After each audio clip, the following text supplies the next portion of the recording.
گیانوێک و بۆ لێدوانی کاڵفامێک لە شەوی ڕابردوو پارتی نازانێت چۆن پینەیە و تویتە بکە کە دکتۆر نایف کوردستانی کاندیدی پێشووی پارتی و ڕاوێژکاری بارگای بارزانی دەژی مەرجعی شیعەکان کردی. سەرەتا خۆیان لە کادرە باڵاکەیان بێبەری کرد، پاشان بە نەفام و سووک و نەزان وەسەفیان کرد، دواتریش گرتیان و لە سووچی زیندانیان کرد. پارتی لە شەوی ڕابردوو دەیان پەیامی جۆرا و جۆر و پڕ لە سازشی بۆ شیعەکان ناردووە، بە فەرمی و نافەرمی میدیا و کەناڵە سیاسەکانی خستۆتە گەڕ تاوەکو داوای لێبوردنەکەی لێ قبوڵ بکەن. سەرباری ئەوەش کادرەکەی پارتی کە چەندین ساڵە شانازی بە پارتی بوون و بارزانی بوونیەوە کە هەموو ئەوانەیان فەرامۆژ کرد و دەیان تۆمەتیان ناڕاستە کرد.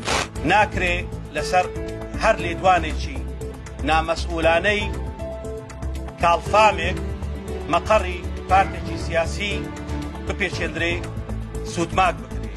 لەسەر ئەو هەموو سازشە کارگێڕی مەکتەبی سیاسی پارتی و بەرپرسی ئاژانسی پاراستن و ئەندامی مەکتەبی سیاسی و دەیان بەرپرس و پەرلەمانتاری ئێستا لە بەغدادن تەنانەت لە شەوی ڕابردووەوە نەیانوێراوە سەردانی بارەگا سوتاوەکەیان بکەن. ئەم دۆخەی پارتی ئێستا پێدا تێپەڕێ، پیشانی دەدا پارتی لەو پەڕی نوقتەی سازشدایە بەرامبەر هێزە شیعەکان نەک بارەگاکەی خۆی، بەڵکو کادرێکی خۆشی پێ ناپارێزرێ لە پێناوەوەی لە گۆڕەپانی سیاسی عێراق ئاود نەکرێت.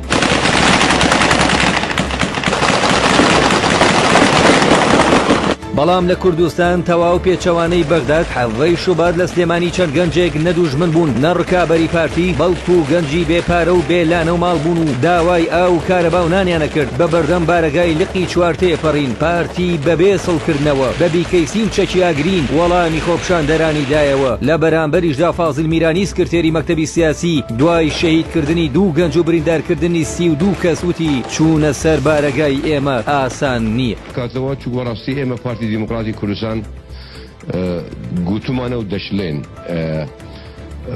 بێڕێزی لەگەڵ مەقەڕاتی ئێمە گران ڕەدەوەستێ. ئەرتی ئەوەژنە لە کوردستان دوو جار بارەگای یەکگرتو و لایەنەکانی دیکەی سووتاندووە و چەندین کادری لێکوشتون. ساڵی 2005 چوونە سەر بارەگاکانی یەکگرتو پاش سووتاندنی هەموو بارەگاکانیان لە بادینان 4 کادریان بە گول لەکوشت. بەڵام ئێستا پارتی لە بەغداد سەرباری ئەوەی وێنەی خوتبەکانی لە ژێرپەی گەنجەکانی حەشدی شەعبیدایە، بەڵام سازش و سازشی زیاترەکە سازشەکەیشی لێوەرناگیرێت.